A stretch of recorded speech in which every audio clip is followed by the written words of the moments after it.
Does this change how and where we will fly? I think it's going to have a tremendous impact on the way we look at things in the future.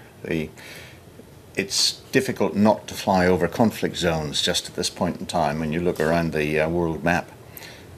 And we have been flying over conflict zones for many years, but there was always the assumption that because the aircraft were at 35,000 feet or a good altitude, that they were relatively safe from any possible ground attack. That seems to have all changed. Who makes the call that an area is safe or unsafe? The sovereign nation over whose area you're flying. In this case, it's a bit difficult, though, because Ukraine thinks it may be safe, but it's otherwise. Yeah.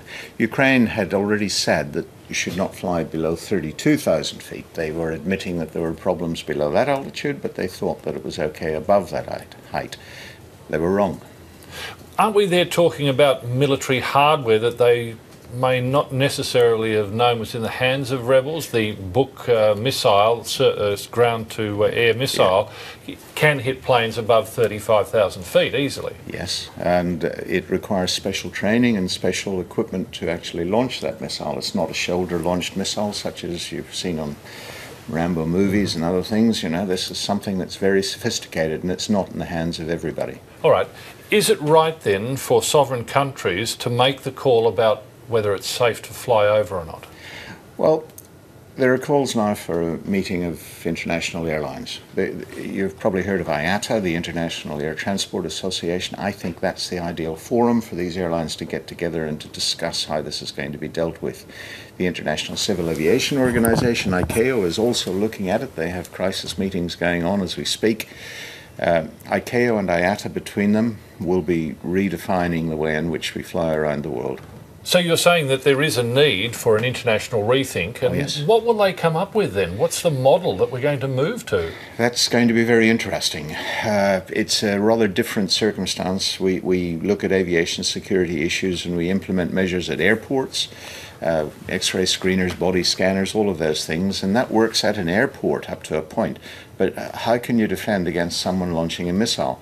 Well, the answer is that you have to have anti-missile measures on board your aircraft. Now, those are available. They cost money, of course. Would that be a serious consideration for civil airliners, though? Yes. It's been tested, it's been proven, and I have reason to believe that there's one or two airlines that have got them fitted. It doesn't mean that you're going to be firing weapons from your aircraft, but you may be firing flares, an automated system such that when a detector on board the aircraft did in fact detect an incoming missile, the aircraft would launch countermeasures, which are flares, to deflect the missile away from the aircraft. It would be unusual for an international organisation to make a recommendation that civil carriers go that far, though, wouldn't it? I don't think so. I think it's highly feasible. It is feasible. The technology is there.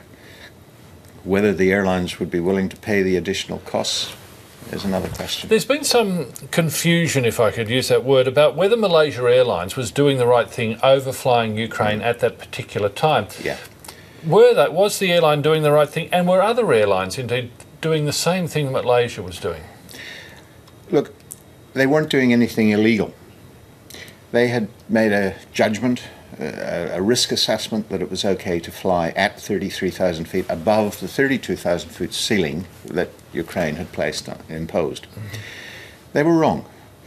How do you determine that? You know, they didn't have all the information perhaps that people on the ground may have had. Cost factors are a huge issue with airlines these days. You've got to save fuel. At the current costs, and it's very difficult to make money in the aviation industry and airlines. So they don't want to go a long way out of the way if they can avoid doing so. If they can make the most direct route between two places, they will always choose that. But unfortunately, they didn't expect to be hit by a missile. Just very quickly, do you think Malaysia Airlines will survive? I wouldn't care to bet on it. I think they're in financial difficulties. They were before MH17.